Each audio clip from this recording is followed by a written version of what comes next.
गरुड़ पुराण अध्याय 13। प्रेत का रूप और उसका निवारण। गरुड़ जी भगवान विष्णु जी से पूछते हैं कि जो मनुष्य जाने अनजाने में पाप कर्म कर बैठते हैं वह यमदूतों की यातनाओं से कैसे बच सकते हैं। प्रेतों के रूप किन कर्मों द्वारा बनते हैं। किस शुभ दान से प्रेत योनि छूट जाती है। श्री हरि कहते हैं कि पाप कर्मियों को और जिनके पुत्र नहीं होता दोनों अवस्था में बचना बहुत कठिन है। मनुष्य को पुत्र प्राप्ति के लिए हरिवंशा का पाठ, साता चांदी या रुद्र भगवान की पूजा करनी चाहिए।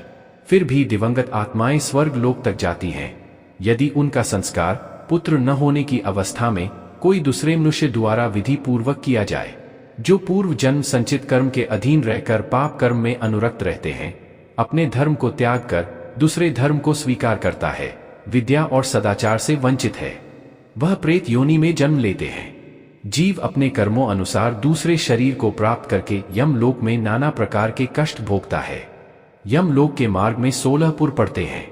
संसार में धर्म, अर्थ, काम और मोक्ष, यह 4 मार्ग हैं। धर्म मार्ग पर उत्तम प्रकृति वाले प्राणी चलते हैं।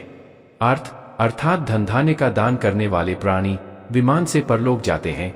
काम जो प्राणी अभिलक्षित याचक की इच्छा को संतुष्ट करते हैं वह कंधे पर सवार होकर प्रस्थान करते हैं। मोक्ष जो प्राणी मोक्ष की आकांक्षा रखते हैं वह हंस युक्त विमान से परलोक को जाते हैं। राजा बभुवाहना की कथा।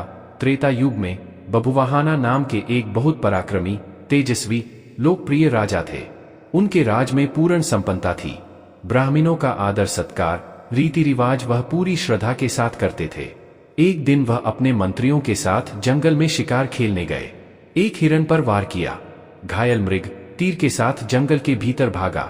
राजा भी उसके खून के निशान के पीछे पीछे सुनसान जंगल में जाकर खो गया। भूख और प्यास से परेशान राजा एक झील के पास पहुंचा।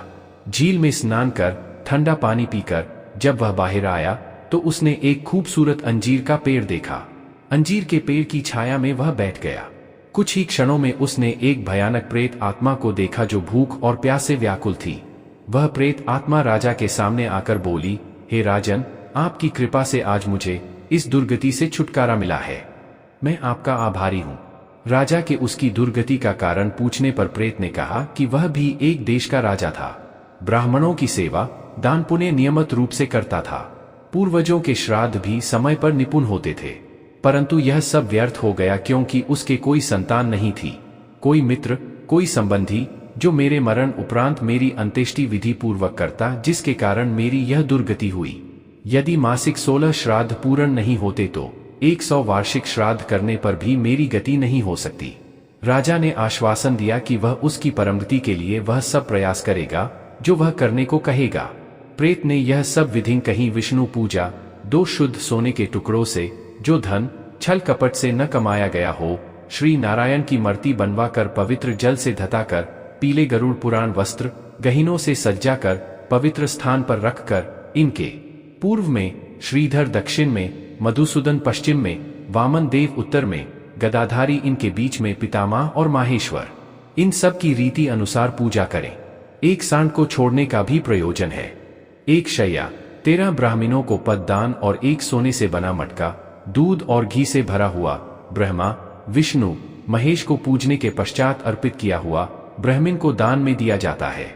जंगल में से अपने मंत्रियों के साथ बाहर निकलकर राजा के द्वारा की गई रस्मों, श्राद्धों से उस प्रेत आत्मा को सद गति प्राप्त हुई।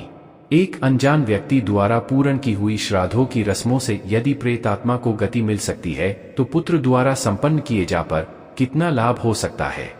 जो भी इस पवित्र कथा को सुनता है या दसरों